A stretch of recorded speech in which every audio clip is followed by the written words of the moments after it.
Este documento, Análise de Sistemas, tem a ver com um problema que é o seguinte.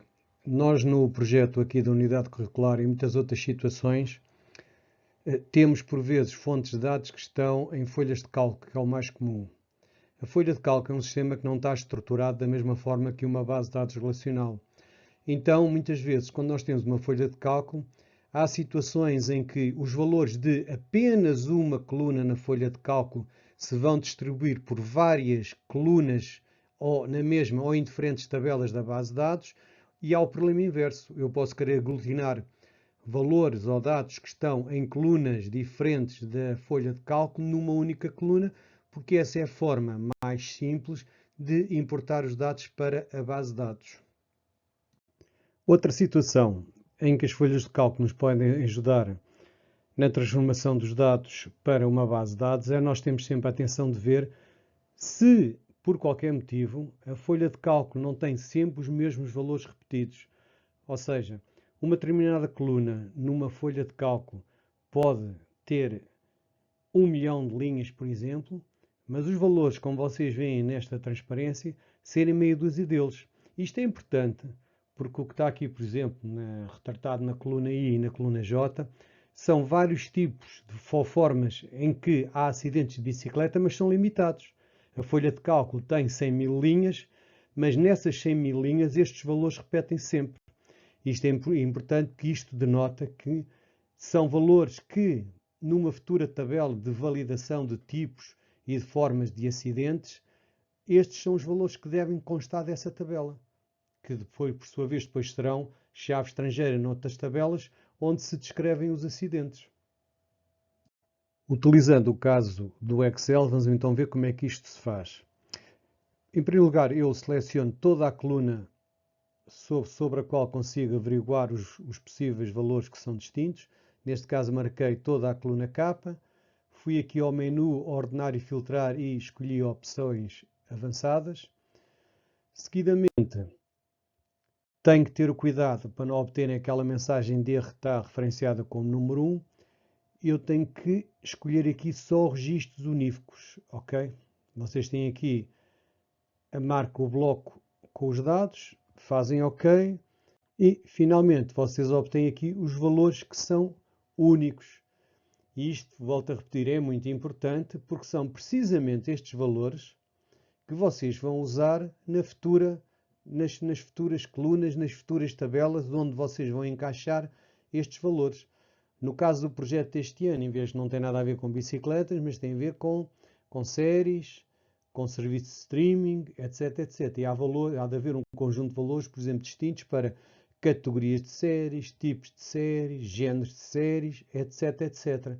E nós temos sempre de determinar quais são todos os valores possíveis nesses conjuntos de dados. Porque esses conjuntos de dados também, por vezes, também se chamam conjuntos de validação, não é? Porque são os dados de onde nós vamos buscar valores que estão sempre a ser referenciados como chaves estrangeiras. Neste slide, fazemos o ponto da situação dos nossos conhecimentos sobre a questão das chaves estrangeiras. Portanto, eu tenho aqui uma relação que se chama acidente. Essa relação tem como chave primária um atributo que é o número, que vocês veem que está ali sublinhado. Depois tenho uma série de outros atributos que são representados pelas reticências, que não interessam agora aqui para o caso. E depois tenho ali dois atributos que são antecedidos pelo sinal de cardinal, que é dizer que são chaves estrangeiras. Eu, quando tenho chaves estrangeiras numa relação, eu tenho que indicar de onde é que elas vêm. Para o bike position, eu digo que ela vem da relação position of bike, e para o bike injury, eu digo que ele vem do injury of biker. Ok? Na parte de baixo do slide, vocês têm o esquema da relação position of bike e o esquema da relação injury of biker. Portanto, nunca, ou lembrem-se sempre, que as relações têm um nome, que têm uma série de atributos que estão dentro de parênteses curvos, e se tiverem chaves estrangeiras que são antecedidas pelo sinal de cardinal, temos que indicar a origem das chaves estrangeiras. A todo este conjunto que está aqui, nós designamos como esquema da relação. Neste caso é o esquema da relação acidente. Outro pormenor, que neste caso, em gestão de bases de dados, é um por maior. Outro pormenor que é preciso nós termos sempre em atenção é que uma chave estrangeira só pode ter origem numa chave primária ou numa chave única. Vejam este caso aqui. Eu tenho ali uma tabela, agora estamos a falar em tabelas. Tenho ali uma tabela marca, tenho uma tabela modelo. Pela grande ordem do universo, na marca eu tenho o código da marca e tenho a marca. Um Fiat, 2 BMW, 3 Mercedes, etc. E é óbvio que quando eu estou a inserir dados na tabela modelo, convém que Fiat, ou BMW, ou Mercedes, ou Subaru, apareça sempre escrito da mesma maneira, sem erros ortográficos, sem espaço em branco entre as letras, etc, etc. Então eu vou querer validar a coluna marca, aqui nos valores que estão previamente inseridos aqui. Ou seja, a marca aqui seria uma chave estrangeira dali. E vou fazer isso. Vou ao gestor, neste caso, estou a usar o gestor gráfico, preencho os campos, digo que isto é o que eu quero e vou prosseguir com o assunto. O que é que acontece? O que acontece é que isto vai dar um erro. Vai dar um erro porque a coluna marca não é uma chave primária na tabela marca, porque era o código da marca. Portanto, este erro é natural que vos aconteça, sobretudo para quem está a iniciar o seu caminho no universo das bases de dados, quererem fazer coisas deste tipo. Isto não pode ser. Uma chave estrangeira, se vem de uma tabela, ela tem que ser chave primária ou chave única. Se eu tiver uma chave estrangeira composta por duas colunas e essas duas colunas vierem de uma determinada tabela, eu tenho que ir buscar o valor das duas colunas, também não pode ser apenas de uma. Portanto, isto é tudo questões que, se o modelo de dados estiver devidamente normalizado, que é a questão que nós estamos a ver nesta semana, um modelo de dados que está devidamente normalizado, estas questões estão por si próprias resolvidas e não encontramos e não nos vamos deparar com este tipo de erros. Aqui retratamos a mesma situação. Se por qualquer motivo eu, na relação position of byte, substituir o byte position pelo code number como chave primária, a chave estrangeira na relação acidente byte position deixa de fazer sentido. Porquê? Porque o byte position na relação position of byte já não é chave primária, não é? Então, essa regra não se verifica, quer dizer que isto não está normalizado, quer dizer que o modelo tem que ser ajustado. Outra regra fundamental do modelo de dados relacional. Duas relações com a mesma chave primária são a mesma relação, são a mesma coisa.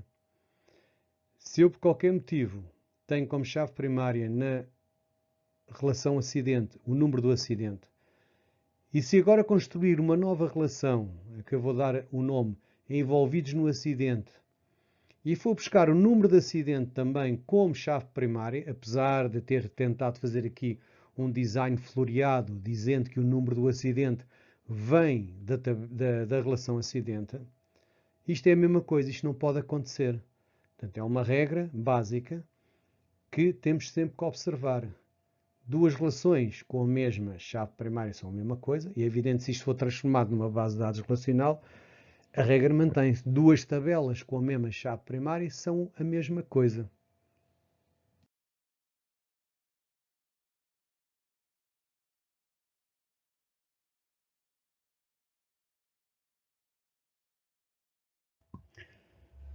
Caso pretendam ou tenham uma situação em que têm que trabalhar com coordenadas geográficas, com a latitude e a longitude, muitas vezes em dados não estruturados, de que é exemplo esta folha de cálculo que vocês veem no ecrã, as coordenadas costumam estar sempre numa única coluna. Ora, isto numa base de dados nós não podemos pegar nesta coluna e pô-la numa coluna de uma tabela na base de dados. Nós vamos ter que dividir o conteúdo desta coluna. Como é que isso se faz? Isso se faz recorrendo a ferramentas das folhas de cálculo. Agora uma pequena nota à parte. nestas transformações de dados é sempre melhor, é sempre preferível fazê-las todas antes de importarmos os dados para uma base de dados do que estarmos a fazer isso depois. É muito mais complicado. No nosso caso, por exemplo, no Postgres, eu estar a dividir colunas, a dividir valores, pode ser feito. Não estou a dizer que é impossível, pode ser feito. Só que a carga de trabalho é tão grande que não vale a pena. Então, usamos a folha de cálculo para fazer isso por nós. Portanto, neste caso, eu marco a coluna A, que é a coluna que tem as coordenadas geográficas, e agora eu vou aqui à barra de ferramentas, escolher as ferramentas de dados e vou clicar no íconezinho que diz ali texto para colunas. A partir deste momento eu tenho uma janela que me permite visualizar ou pré-visualizar aquilo que eu vou obter no resultado. Vocês veem que nos delimitadores eu escolhi ponto e vírgula. Isso é importante porque é o sinal que está a dividir a latitude da longitude. Aqui tenho uma pré-visualização dos resultados e pronto, verifico que é isso que eu quero obter. Neste momento, aqui está bem evidente o que aconteceu. A coluna B passou para a C, que era o GeoShaper, e ficámos com duas colunas com os valores perfeitamente divididos das coordenadas geográficas, que é isso que nós queremos.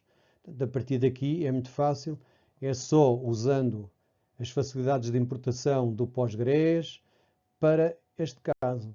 Podemos usar o PGAdmin, podemos usar o DataGrip ou outra interface gráfica qualquer que nos ajuda depois a importar estes valores para as tabelas onde nós pretendemos inserir as nossas coordenadas geográficas.